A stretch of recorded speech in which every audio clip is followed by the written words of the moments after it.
Hey, this is Robert. Thank you for tuning in for another off-camera podcast.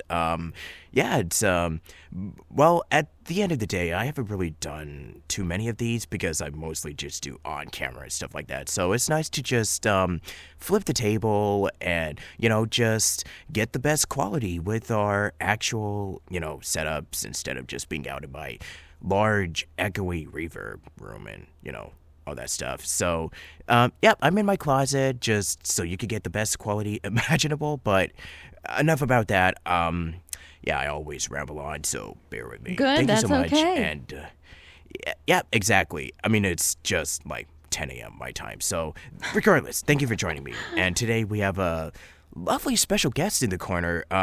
This is something that we've been trying to schedule and get together for, God, I don't know how long. Over 2 years. I looked. Mm-hmm. Has it? Oh my. I know. This is Kerri Kane. Hello. So thank you so much for finally joining my podcast. And let's have fun. Yeah, let's do that. Yeah, I looked. I checked the email just out of curiosity, and at least 2 years. Yeah, that's crazy. I don't know where. I know. I don't know where time has gone. It's been kind of a crazy past probably 7 or 8 months for me, and I know it's been busy for you too. So yeah, that's part of it. Life.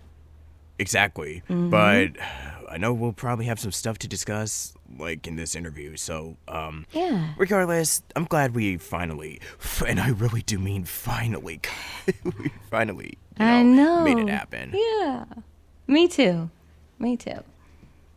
Absolutely. So I guess to start this off, how's life? How are you doing? Because I know it's been a crazy 7-8 months for you, and I know it's been the same for me too. But just what's share going with us. on? What's been going on with you? Yeah. So if I hear a little bit of rumbling, Robert, we just started to get some rain. Naturally, this is Florida, so we get afternoon storms, and one might be creeping in. So we'll have to keep an ear on that one.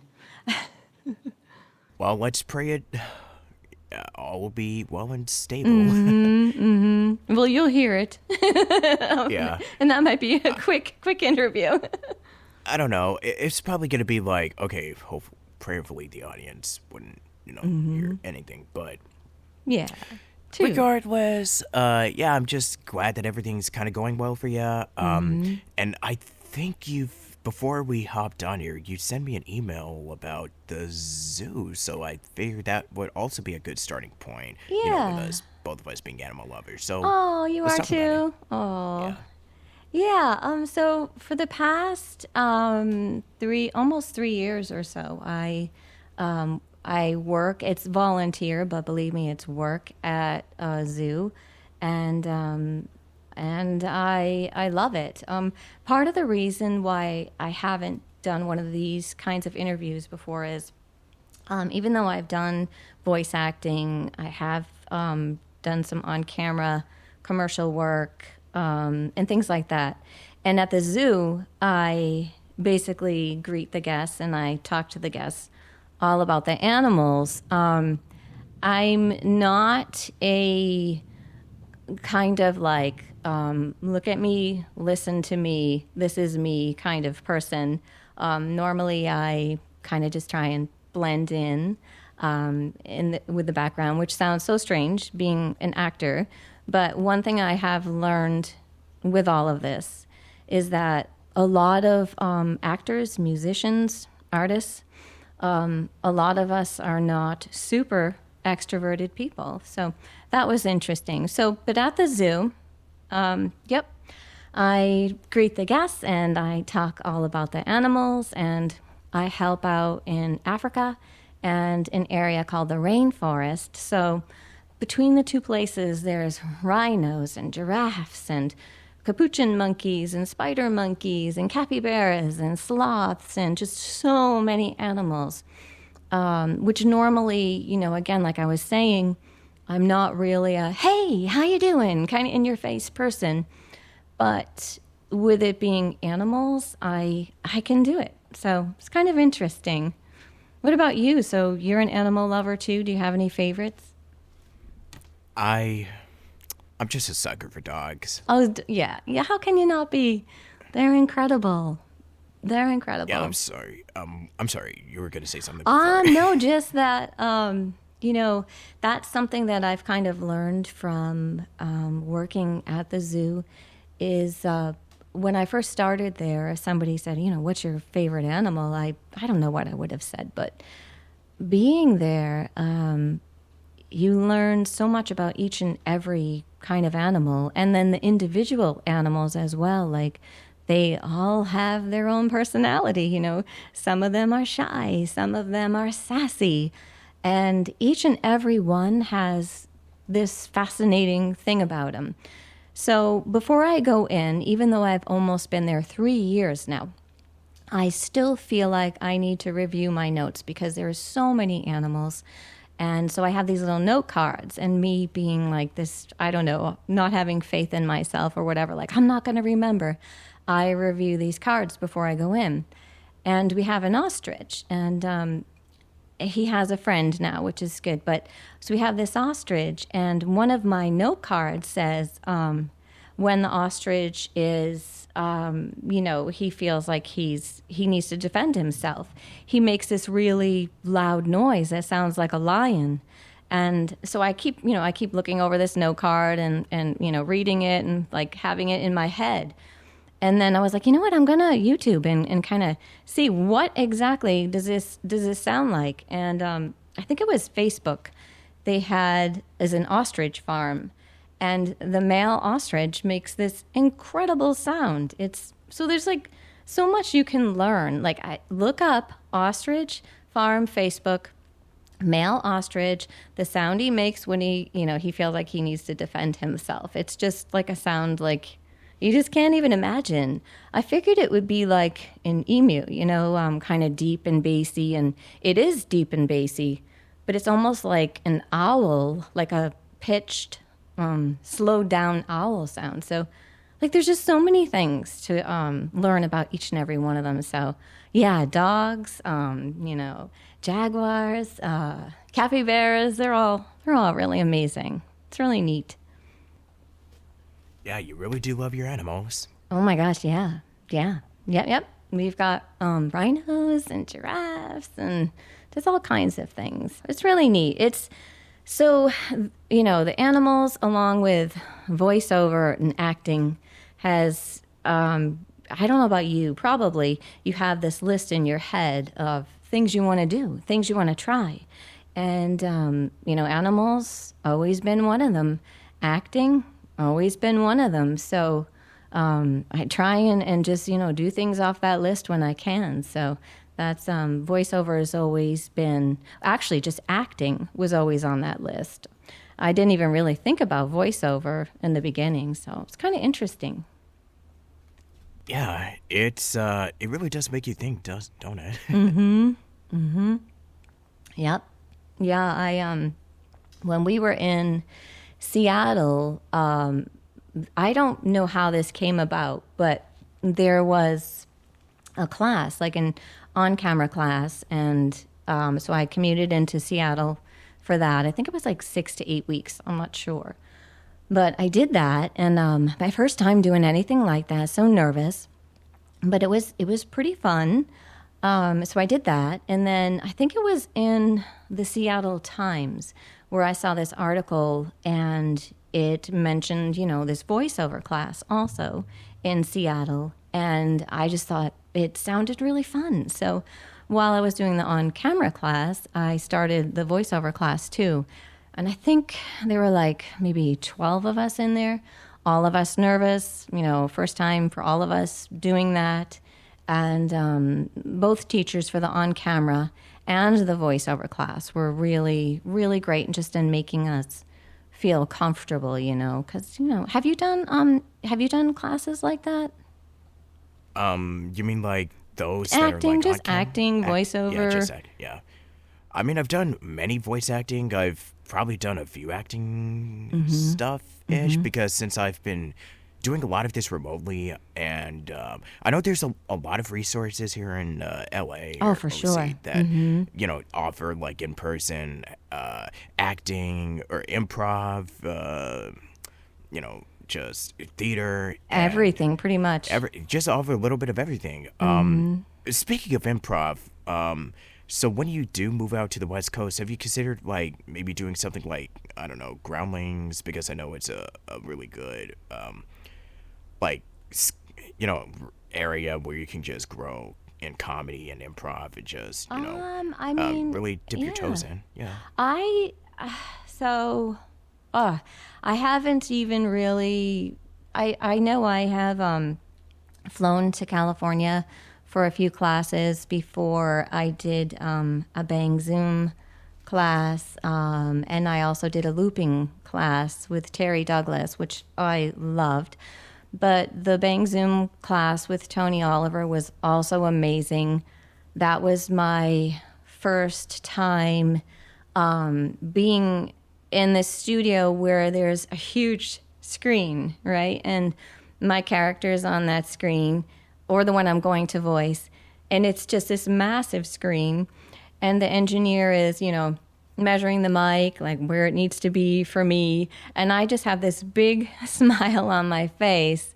And it was really neat to be able to do that for that first time, and then go behind the glass and hear my voice to this cute little character in this anime. I don't remember which one it was, but that was really fun. Yeah, so they have, and then the looping. Oh my goodness, that was really fun. So I flew from Florida to LA for that. It was a good sized class. If you actually go to Terry Douglas's site, the looping site, my picture is on there. I don't know if she's doing classes at the moment, but that was really fun. So I don't know how many there were of us, 20, maybe 15, I don't know. But we're going around the whole room. I'm so-and-so, SAG from LA. And then the next one, I'm, Union from LA, repped by blah, blah. And they get to me, and I'm the last one to go. And I'm like, Kerri Kane, Florida, not Union, but I am represented. So that was funny. And I'm like, oh, this is great. What am I doing here?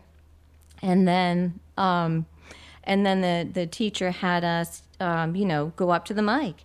And I was the first one to go to the mic, naturally, right?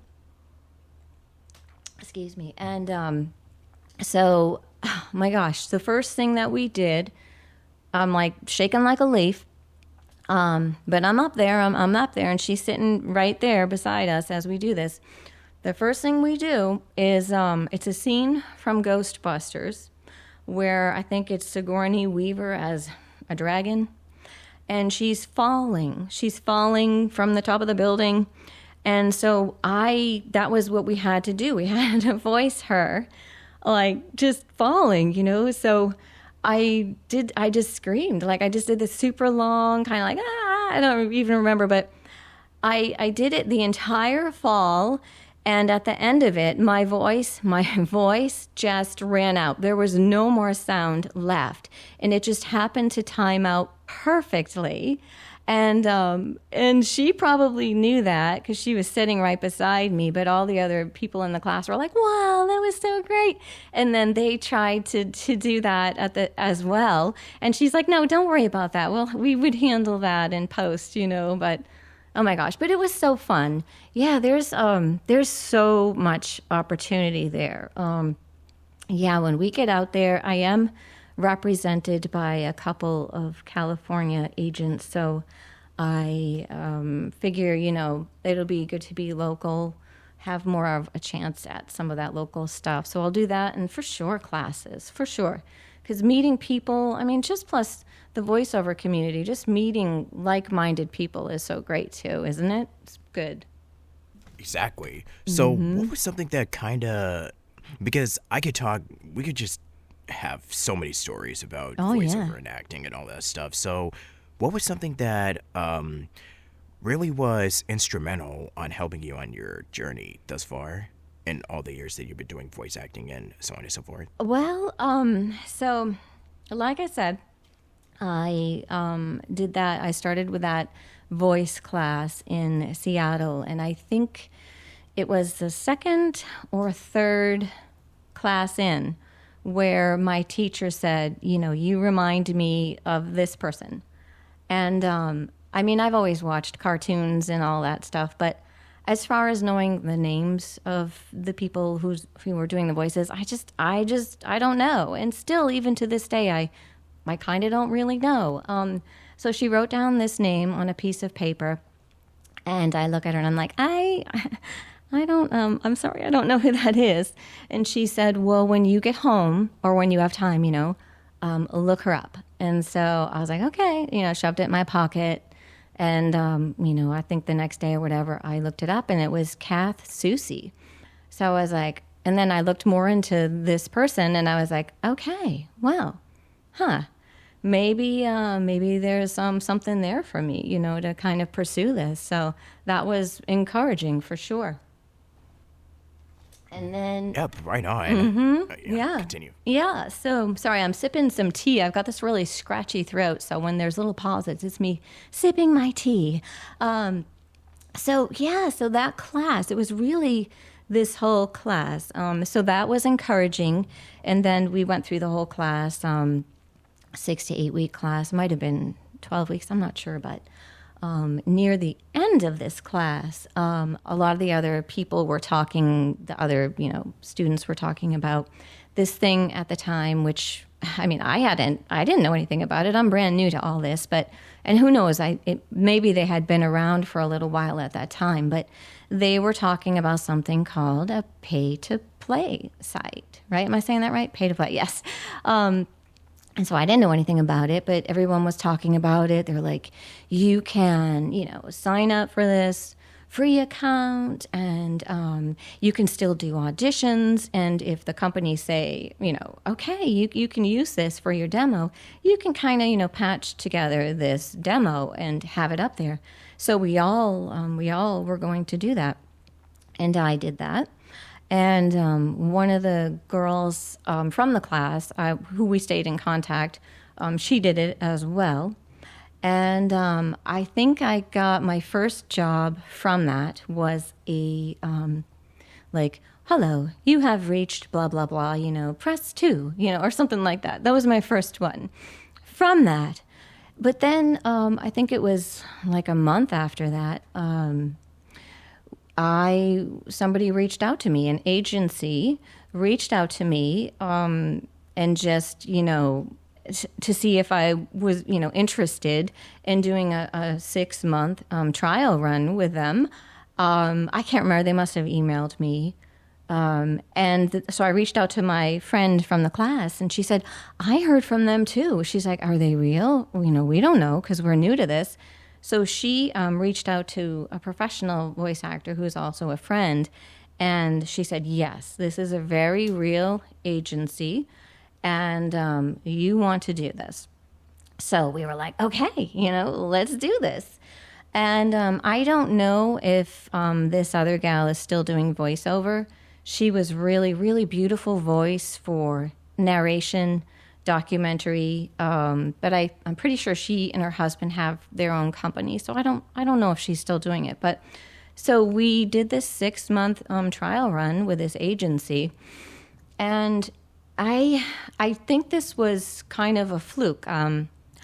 I don't think that this happens very often that they do this, or maybe they did a long time ago. But so hold on, another sip of tea.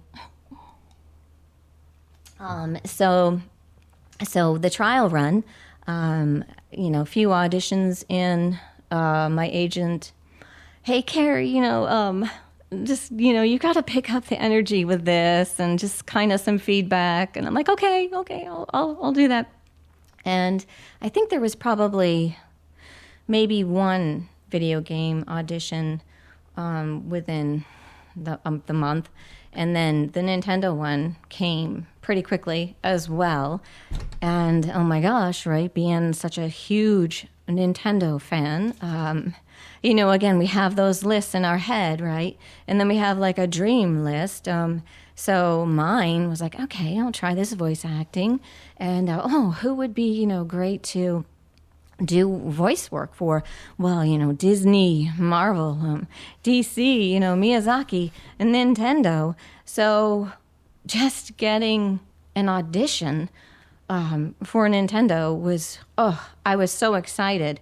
I have a lot of the paperwork from that time still. I printed copies, and I can read a little bit about this, but of course I can't read the whole thing. So the rate, blah, blah, and then the specs, female voice actor for their character, Rosalina. So, oh my gosh, I'm like, oh my gosh, Nintendo. So I did 2 takes, and I think I went, probably higher and lower than my normal speaking voice. But I can't remember. I think my agency at that time required a slate. So, and I'm glad they did. So the slate is basically, but for anybody listening that doesn't know, it's where you introduce yourself and then you do your audition. So that's what I did. And then, afterwards I was like, oh gosh, Kerri, why did you do it like that? Why didn't you say it like that? Just kind of beating myself up for like a week after. And then I was like, you know what? You auditioned for Nintendo. Just be happy and proud that you were able to do that. And then a week later, so it was 2 weeks from the audition, I was contacted, and I have a printout of that too. So hold on, let me grab it. Okay, so it was 2 weeks later-ish, and it says, you're Nintendo's top choice for the Rosalina role in the game title blank, and it has a name, but congrats. So I get this, and me not knowing and just, kind of doubting myself, I was like, wait, does this mean, like, am I the top, like, is there the top 3? Or is this me? Did I, going through all this? And I can't remember, I replied back, I'm like, yes, and they sent me, again, I'm just going to kind of skim it. Rosalina is this age and mysterious. They actually thought that she sounded best when introducing herself. So remember, that's my slate. So her natural tone will be more encouraged. And they don't want her to be chatty for this session. And this is why she'll mostly be making noises. So, but basically, yes, I booked it, and it was 2 hours of me making noises. So imagine yourself making 2 hours or just over 2 hours of noises. You're going to hate some of them, right? But I think I did pretty good for this is my my second voiceover job, if you consider the, hello, you have reached blah, blah, blah. This is my first really big role. So it was pretty neat. And then, so when I got my script, on this script, I don't remember how many pages there were, but unfortunately I only have the first one. And it's pretty much just like what you would think, select your character, place your item behind you, but yeah, it was like over 2 hours of noises for the most part. But amazing, right? Amazing. Isn't it just incredible just whenever you get something like this? Because for Rosalina, and especially when you consider the fact that, with Rosie okay, I'm just going to say Rosalina for all of you guys that don't want to use a nickname for her. Because I know that she's definitely grown quite a large fan base with a lot of people. Because I know that the Mario games are all...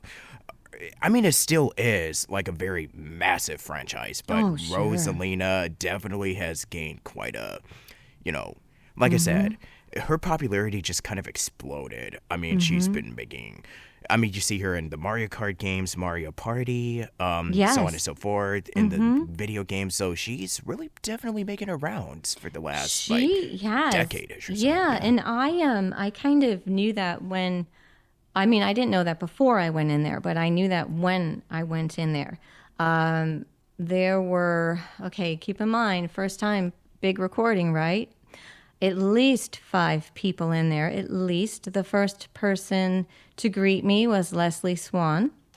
I'm pretty sure Nate was in there, and then the engineer, a whole bunch of people in there. And at that time, I can't remember which one that they said was, yes, this is a new-ish character.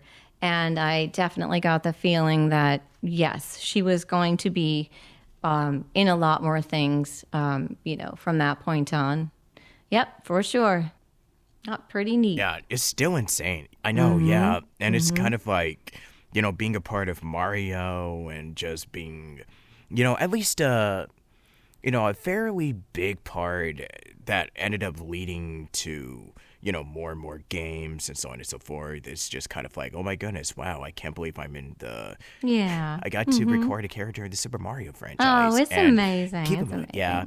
And I also did interviews with, I think it was another Rosalina, but... cool. Yeah, and the story was kind of pretty interesting. So Mercedes Rose, want to give a shout out to her. Also really terrific.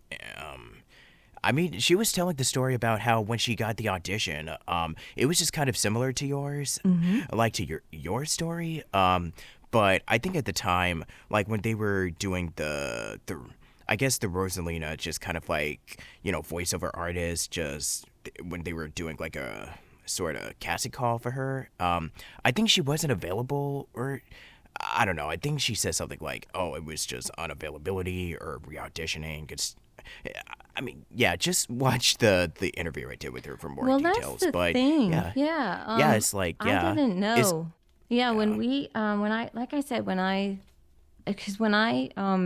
That was my first really big thing. And I mean, quite honestly, I did stuff for NCSoft as well. And I've worked on some things since our move to Florida, but there's not a lot here. But so for me, I did not play the Galaxy games or Mario Kart Wii. However, my husband did. So I was definitely aware she had a voice, but being so new to it all, I didn't know why, they might be looking to change it. And now, of course, I know a lot more about how that goes. After I was recast, somebody reached out to me who had voiced a character for a big game, and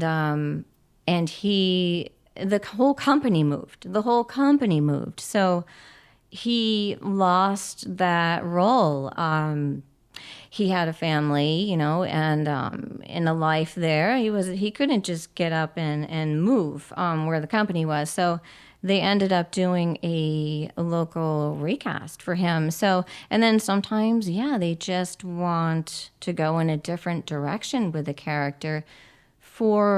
I'm not sure exactly, but yes, it could have been like, again, somebody's not available, or maybe they just want to go in a different direction with the character, as far as younger sounding, older sounding, all different kinds of things. And of course, what just happened with union and non-union and the strike, and so many reasons. And sometimes the voice actor moves away, like I did,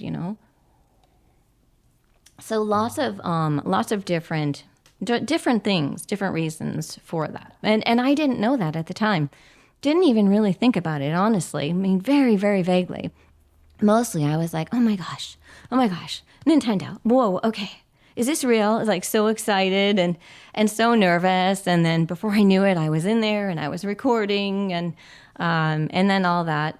And I think it wasn't long after that. I think a couple months after that I booked for NCSoft, a game, and I just looked into it now to see if it's still around, and I might be pronouncing it wrong. Sorry, Ion. It's still around. So I voiced 3 characters for that and a bunch of background characters. And it was, it's one of those things with Nintendo. I was a nervous wreck.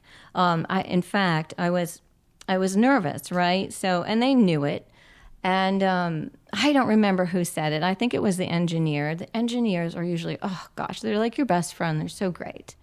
But it might not have been him, but I don't know. But somebody said, okay, to help you relax, scream, just scream. And so I'm like told to scream. So I did. I screamed. And the engineer, whoever it was like, well, how was that? And I don't know if Nate was in there. I think he was. But he was like, okay, he said, that was great. He said, but maybe next time stand back from the mic. And so I stood back from the mic and I let out another big scream. They did not use that in Smash Brothers, obviously. But yeah, so I was kind of nervous with all that. But the more you do it, I think you get more comfortable with it. So for the next one I did for NC Soft, I was nervous.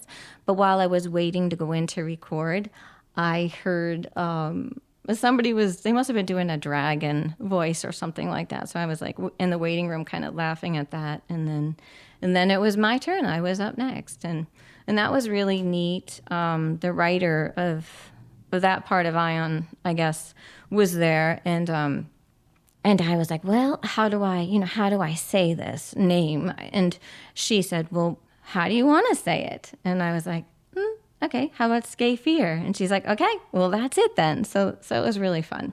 So that's kind of what I did when we were in Seattle. And then we left. We left not long after that, like 3 months, I think. We came back to Florida to be near family that wasn't doing so well health-wise, and we've lost them since. So I'm glad to have been here for them. And my husband was able to start his own business here. It's defense-related things, Lockheed, SAIC, NASA. So this was the place he needed to be for that. It is a shame that it kind of timed out with me just starting the voiceover there in Seattle and then coming here. But it was something that we needed to do, and it worked out for family. And and he's doing really well with his business. So yeah, that's really great. As far as being here, we had been back. We had moved a few months, and I got a message from my agent, and they said, NC Soft wants to bring you back for your roles. Can you come and record Monday? And I was like, well, this agency has a lot of talent, right? So I understand. I was like, don't forget that we moved. And she was like, okay, that's right. They really, really want local talent for this. Is very important to them, but let me double check. And sure enough, she got back and said, yes, local talent only. So I was like, it was just very important, and it still is to a lot of companies, for their talent to be near. So they ended up, going with some local talent to fill in my roles for that. So I was disappointed. And then a few months after that, I checked my phone. There was a message. And, in the message, I listened to it, and then I grabbed my daughter and I said, okay, can you listen to this? Is this real? Am I imagining this? And, basically it was, she listened to it and she said, it's real. Nintendo wants to bring you back for Rosalina.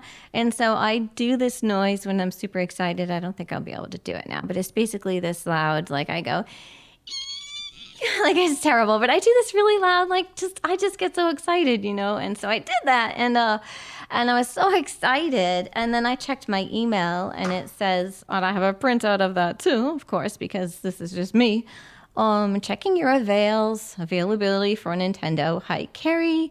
Nintendo would like to bring you back as the voice of Rosalina, and they would need you for 2 days of recording. And so I was like very, very excited. Of course, at that time I didn't know what it was going to be for, but now we know that would have been 3D World and Mario Kart 8.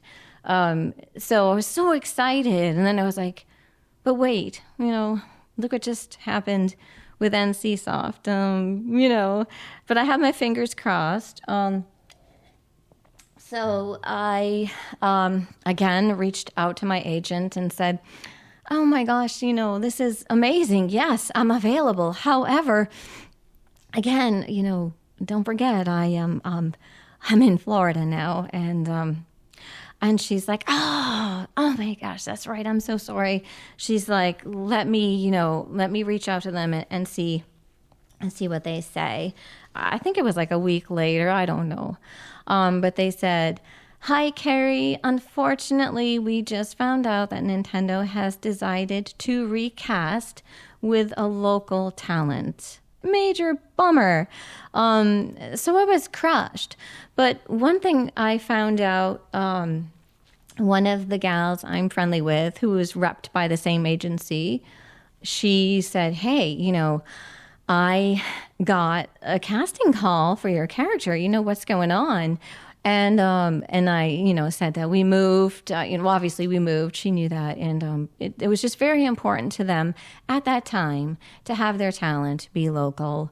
And she said, she's like, I don't know if you know this. She said, but they are looking to voice match you. And I was like, no, I didn't know. So thank you for telling me that. And because I was repped by the same agency, I learned that the first voice actress was repped by the same agency. So I figured whoever was going to take my place would probably be repped by the same voice agency. So I went in and I took like the first, I think it was alphabetical, 10 voices or so, and listened to see, okay, who sounds like me? Who might my replacement be? And listened, and there were like 5 of them out of the 10. I was like, oh, yeah, they could do it. So I gave up. Kind of kept an eye on it, though, to see, what was happening with it. But I'm still like crushed, right? I'm disappointed. But those 2 things did help. And then when I found out that it was Laura, I sent her a note just saying, congratulations, she's an amazing character. I don't remember exactly what I said, but I wanted to do that. So that's what happened with that. And then as far as reusing some of those clips in future games, I don't know why.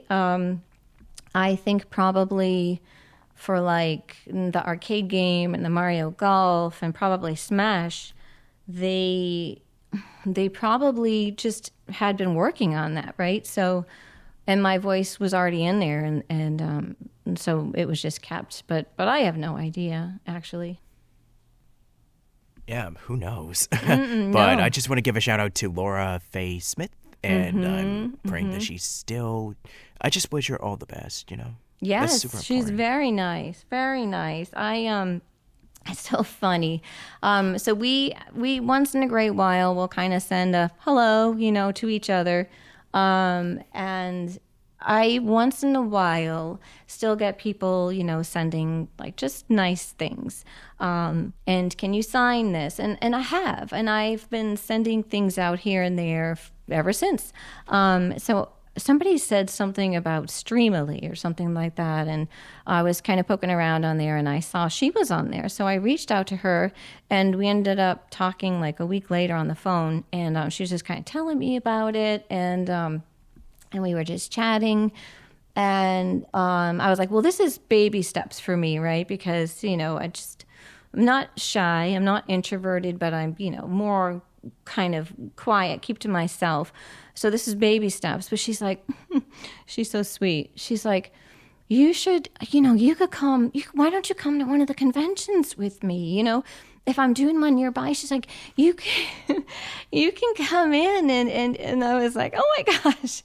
Yeah, that would, I was like, I mean, you never know, maybe someday, but at the time I was like, I was actually asked to do a convention Right after I heard from my agent that they were going to recast locally, I went back and forth on it. I gathered some things, some Luma things, and just some Rosalina things to sign. And I did go back and forth on it. And then it felt like the timing wasn't right, knowing the role was no longer going to be mine. But of course, I've changed my mind since then now, too, right? Once you voice a character, you are always a part of that character. Always. So, but yeah, that's she's so sweet though. But she's like, you should come to one of the conventions. You could just be in there for a little while. You never know. You just never know. Exactly. And of course, it's not just Rosalina that I mean, it is kind of like the big one one. of your biggest, the big one, yeah. But you've done a lot of other characters over the years. Yeah. People can check out your website. They can just listen to samples, demos, and so much and so forth that like Uday or Uday from Lilith, I guess, is one of them.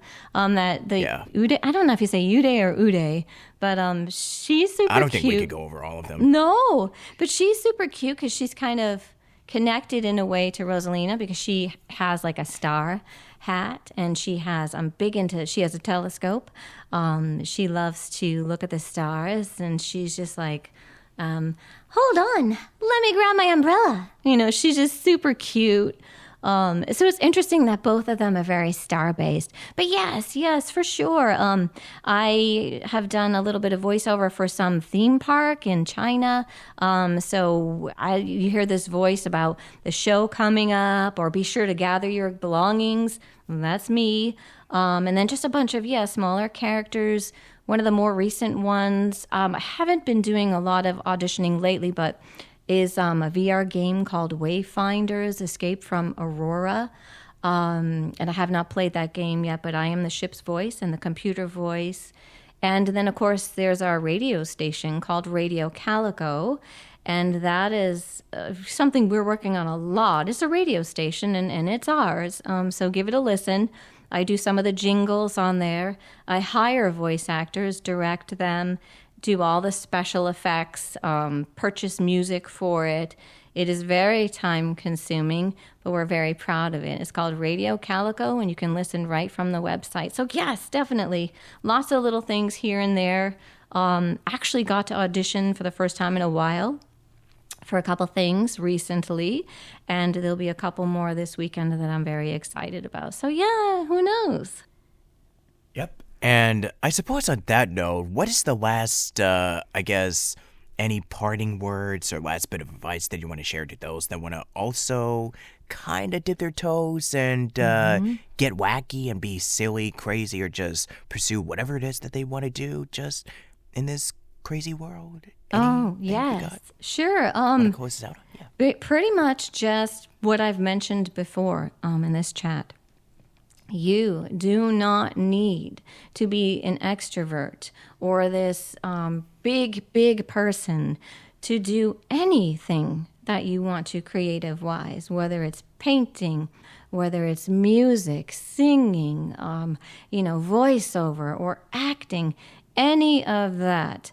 I have learned that, a lot of people, and we don't know this, but I would say easy half of those people, maybe even more, are more quiet people or introverted or not introverted, just a little nervous. And you are always going to be nervous. In my on-camera class, before our last class, there was a director, everything, and I'm pacing back and forth, a nervous wreck. Like, why am I doing this? Why am I doing this? I feel like I'm going to get sick. My heart is like pounding out of my chest. The director pulls me aside and he says, Kerri, this is okay. He said, everybody, or almost everybody, is like this. He said, each and every time, and I've been doing this over 20 years, I feel like I'm going to get sick. He says, it's just part of it. So what you do is you take that feeling, however you're feeling, whether it's anger or sad or any of that, nervousness, and you put it into the character. You put it into that role, and it adds another layer. So I guess just that. Don't feel like you need to be a certain kind of person to do anything like that. And you will be nervous, and that is normal. It's all a part of it. And I guess that's my parting words of advice. Yeah, and where can people check out your stuff? I mean, I know I mentioned your website. Are you active on any social media, or just if you want to plug in anything that might be coming out that you can talk about right now, if you want to give that a little plug? So there's a couple things that one of them is a project. I've done all the voice work for it, but it's on hold. And then there was another one just recently, and I booked an animation, and I just was not able to do it under the circumstances, so that was kind of disappointing. But, I mean, hopefully there'll be some more things coming up for sure. As far as socials, I'm real bad at that. I do have an Instagram. People, communicate a little bit to me on there, and I try and figure it out to get back to them. I'm on LinkedIn. I paint. I have an art site called Kerri Kane, Tiny Cows Design. So... And, of course, my voice site, feel free to send me hello on there. That's always welcome. Yeah, and do you have any final words to close us out on? Ta-ta. That's about all I got. Right on. Yeah, because I usually do an outro where I have the guests say their name, the list of characters they played, and... For the Station Square podcast with Robert Jackson, you could probably go into a character voice or just talk as yourself. But yeah, I think some of my viewers will appreciate it. So I think probably just the bye everybody, have a great day, ta-ta. That'll work. Oh yeah. Oh yeah. And for the list of characters, yeah. Go on the website and just check out. Exactly. Yeah. It's just way too many to name and mention it. Mm-hmm. I found... We'd be here all... Yes, exactly. Exactly. A lot of... I mean, mostly it's been Rosalina, of course, for the main one, but... and then Ion, oh my gosh, they have so many characters in that game. I've tried to play it to find my characters. Impossible. But another thing I found I like to do are like animal voices and things like that. Just animal sounds. That's a fun surprise. But yes, check out my website and shoot me a hello. Tying back to the animal talk from like the beginning of this. Yes. Yeah. So there's my outro. My cat meow. Great. So with that, thank you so much for watching Station Square. Tune in next time, and thank you, Kerri Kane, once again for joining me on the show. Thank you. Yeah. Great name, by the way. So it has much. A nice little ring to it. Yes, right. I should be famous or something. For real. But anyways, I mean, it's not the same. Yeah. If only mine was, I'm just Isaiah Robert Jackson. So what? Hey, that still sounds IRJ, pretty cool. Yeah. Yes. Yeah. Totally. So, you know my online aliases, so check me out. I'll post my website and you can just follow socials and what have you. But thank you for watching, and stick around next time at Station Square with me, Robert Jackson, and Kerri Kane. And I shall see y'all next time. Bye. Peace out. God loves you, and bye-bye.